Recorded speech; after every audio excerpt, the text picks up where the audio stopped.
इकरा की दादी इस टाइम हमारे साथ मौजूद हैं। ये वो लोग हैं जो कि गरीब है, जिनके पास पुलिस को देने के लिए पैसे नहीं है, जो कि कोई असर और रसूख नहीं रखते, सिर्फ चाहते हैं इंसाफ, जो कि एक आम शहरी ज्यादती होने के बाद अपने साथ चाहता है।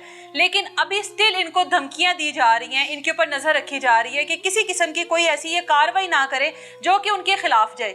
दादी से बात करते हैं। इन्ना बड़ा वकूआ हो गया, इकरा जिहड़ी है तुहाडी जी सानू इंसाफ चाहिए, मेहरबानी ਅਸੀਂ ਹੱਥ ਜੋੜਦੇ ਸੀ, ਸਾਨੂੰ ਇਵੇਂ ਸਭ ਇਨਸਾਫ ਚਾਹੀਦਾ। ਸਾਡੀ ਇਵੇਂ ਸਭ ਬੱਚੀ ਆਈ ਜਿਹੜੀ ਉਹਨਾਂ ਕੋਲ ਛੱਡੀ ਨੇ, ਉਹਨੇ ਵੀ ਤੁਹਾਨੂੰ ਧਮਕੀਆਂ ਵੀ ਦਿੱਤੀਆਂ ਜਾ ਰਹੀਆਂ ਨੇ, ਕੀ ਕਹਿੰਦੇ ਨੇ? ਦਿੱਤੀਆਂ ਨੇ ਸਾਨੂੰ, ਹਾਲੀ ਬੜਾ ਖਤਰਾ ਨੇ ਉਹਨਾਂ ਦਾ। ਕਿਵੇਂ ਖਤਰਾ, ਕੀ ਕਹਿੰਦੇ ਨੇ? ਜੀ ਕਹਿੰਦੇ ਨੇ ਹਾਲੀ ਵੀ ਉਹ ਆਂਦੇ ਨੇ ਅਸੀਂ ਵੀ ਮਾਰਾਂਗੇ ਇਹਨੂੰ, ਤੁਹਾਨੂੰ ਵੀ ਮਾਰ ਦਿਆਂਗੇ। ਜੀ ਸਾਨੂੰ ਬਹੁਤ ਖਤਰਾ ਹੈ ਹਾਲੀ, ਅਸੀਂ ਤਾਂ ਘਰ ਵੀ ਨਹੀਂ, ਅਸੀਂ ਤਾਂ ਇਵੇਂ ਸਮੇਂ ਧੱਕੇ ਵੱਧੇ ਖਾਂਦੇ। ਕੌਣ ਤੁਹਾਡੇ ਤੇ ਨਜ਼ਰ ਰੱਖਦਾ ਹੈ ਆ ਕੇ ਇੱਧਰ? ਇਹ ਸਾਰਾ ਮਹੱਲਾ ਵੀ ਉਹਨਾਂ ਦਾ। ਅੱਛਾ, ਇਹ ਮੁਹੱਲੇ ਵਾਲੇ ਵੀ ਦੱਸਦੇ ਨੇ ਉਹਨਾਂ ਨੂੰ? ਅੱਛਾ, ਸਾਰੇ ਉਹ ਇੱਕੋ ਕੁਛ ਨੇ।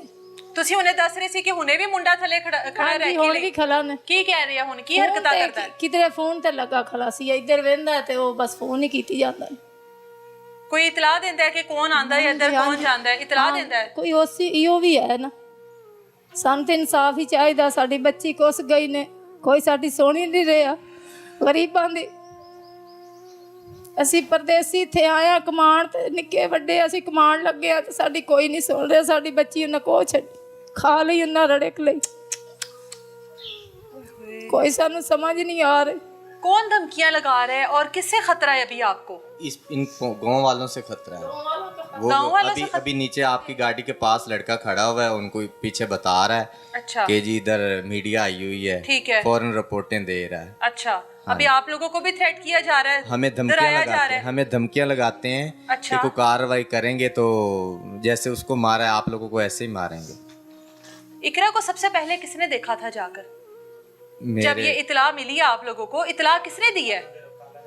इतला किन्ने ਦਿੱਤੀ ਸੀ ਤੁਹਾਨੂੰ? ਖਾਲਾ ਨੇ ਦਿੱਤੀ। ਕਿਹੜੀ ਖਾਲਾ ਨੇ? ਪੁਲਿਸ ਹੀ ਇਵੇਂ ਸਾਰੇ ਦੇਖੀ ਨੇ ਤੇ ਇੱਕ ਮਿਸਾਲੇ ਮੈਂ ਦਰਵਾਜ਼ਾ ਖੜਕਾਇਆ, ਕੁੜੀ ਨੇ ਮੇਰੀ ਗਵਾਂਢਣ ਨੇ। ਅੱਛਾ। ਤੇ ਉਹ ਸਾਖਾ ਦੂਸਰਾ ਖਾਲਾ ਮੈਂ ਕਿਹਾ ਜੀ ਦਰਵਾਜ਼ਾ ਖੋਲੇ। ਮੈਂ ਕਿਹਾ ਜੀ ਕੀ ਗੱਲ ਹੈ? ਆਖੇ ਇਕਰਾ ਦੇ ਨਾਂ ਦੀ ਕੁੜੀ ਨੇ ਕਤਲ ਹੋ ਗਈ ਸੀ ਤੇ ਪੁਲਿਸਾਂ ਨੇ ਬੜੇ ਆਖੇ ਰਸ਼ ਨੇ। ਜੇ ਮੈਂ ਦਰਵਾਜ਼ਾ ਖੋਲਾ ਤੇ ਪੁਲਿਸਾਂ ਅੱਗੂ ਤਾਲੇ ਵੱਜੇ ਪਏ। ਮੈਂ ਸਮਝ ਇਕਰਾ ਦੇ ਘਰ ਵੱਲ ਜਾ ਰਹੇ ਸਨ? ਹਾਂਜੀ ਹਾਂਜੀ। ਉਹ ਅੱਗੂ ਕੋਈ ਚੀਜ਼ ਨਾ ਤਾਲੇ ਵੱਜੇ ਪਏ ਤੇ ਉਹ ਜਿਹੜੇ ਉਹਨਾਂ ਤਾਲੇ ਖੋਲੇ ਨੇ। ਮੁੜ ਮੈਂ ਤਾਂ ਆਪਣੀ ਇਵੇਂ ਸਮੇਂ ਜਿੱਦੇ ਆ ਗਈ ਸੀ। ਮੈਂ ਆਖਿਆ ਇਕਰਾ ਆਪਣੀ ਕੁੱਸ ਗਈ ਨੇ ਅੱਜ, ਕੋਈ ਪਤਾ ਨਹੀਂ। ਆਖੇ ਸਾਨੂੰ ਤਾਂ ਕੋਈ ਪਤਾ ਨਹੀਂ। ਉਸੇ ਰੋਂਦੇ ਕਰ ਲੈਂਦੇ ਗਏ ਅੱਗੂ, ਉਸੇ ਲੁਨਾ ਸਾਨੂੰ ਇਵੇਂ ਸਾ ਵਾਪਸੀ ਚ ਗੱਲ ਕੁਛ ਨਹੀਂ ਲੈ ਗਏ। ਲਾਸ਼ ਲੈ ਗਏ ਨੇ। ਜਦੋਂ ਪਤਾ ਲੱਗ ਗਿਆ ਆਪਣੀ बेटी है? जी हाँ जी। अच्छा, उस टाइम पता लग गया था अपनी ही भांजी है, अपनी ही भांजी का जिक्र हो रहा है?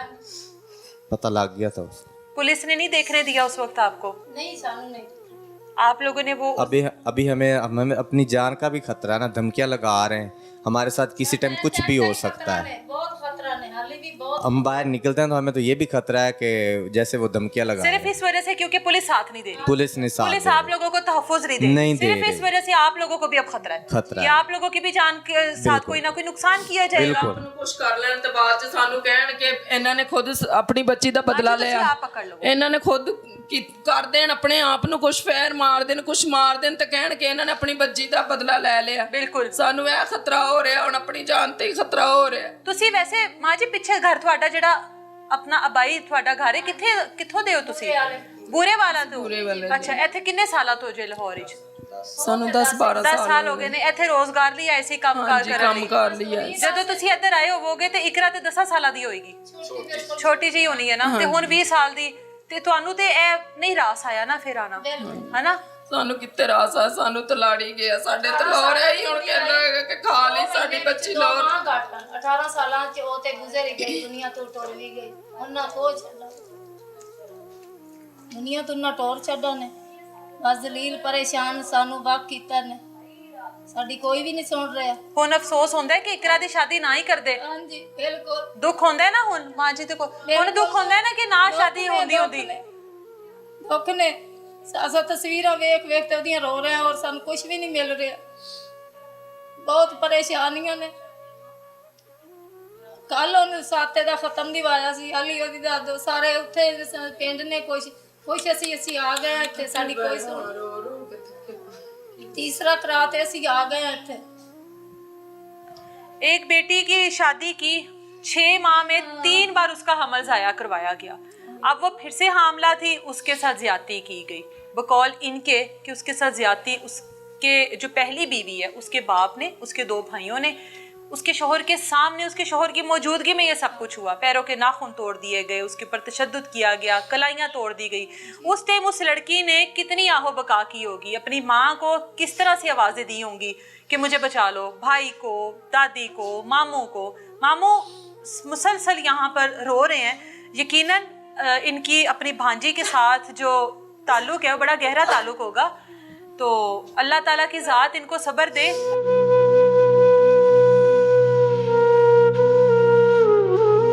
انصاف ملے گا یہ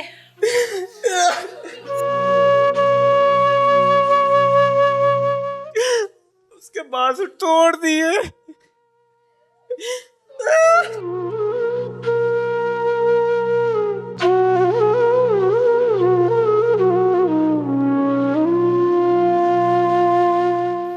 ہمیں انصاف دلوائیں گی نا. ایک غریب شہری کا ایک معصومانہ سوال ہے کہ ہمیں انصاف ملے گا. امید آپ دیکھیں, ان کے آنسو دیکھیں, تکلیف ہے, اذیت ہے, اور ایک سوال ہے کہ کیا ہمیں انصاف ملے گا. اور اس سوال کے آگے سوالیہ نشان ہے ہر اس غریب شہری کے لیے جس کے پاس پیسہ نہیں ہے, جس کے پاس طاقت نہیں ہے, جس کے پاس اثر و رسوخ نہیں ہے, جس کے پاس کوئی بھاری جو ہے ایسی نہیں ہے کہ جو جا کر ان کی سفارش کر سکے کہ ہاں ان لوگوں کو انصاف دو. ان لوگوں کے پاس کچھ بھی نہیں ہے.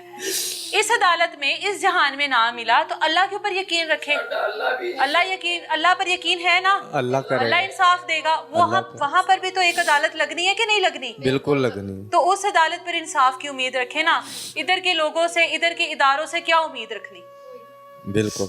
جب پولیس آپ لوگوں کی اپلیکیشن بدل سکتی ہے, جب پولیس آپ لوگوں کے نامزد ملزمان کا نام نکال سکتی ہے, تو آپ ان اداروں سے انصاف کی امید لگائے بیٹھے ہیں. بالکل. اللہ ہمارا انصاف کرے گا. بہت سے اعلیٰ افسران ہیں, ان سے کوئی اپیل کرنا چاہتے ہیں, اپیل کچھ ان سے کہنا چاہتے ہیں, ابھی آپ کو شاید دیکھ رہے ہوں.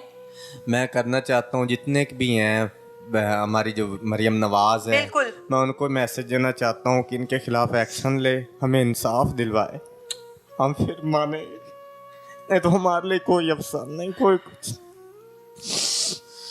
ان کے خلاف ایکشن لیا جائے, ہمیں انصاف چاہیے. جتنے کی افسران ہیں, اگر کوئی ہماری مدد کر سکتا ہے تو ہم انتظار میں ہیں کہ کوئی آ کے ان کے خلاف ایکشن لے. ان کو کیا لگے کسی بھی افسران سے, کون آئی جی ہے, کون ڈی آئی جی ہے, کون اس ٹائم وزیر اعلیٰ ہے, کون اس ٹائم وزیر اعظم ہے.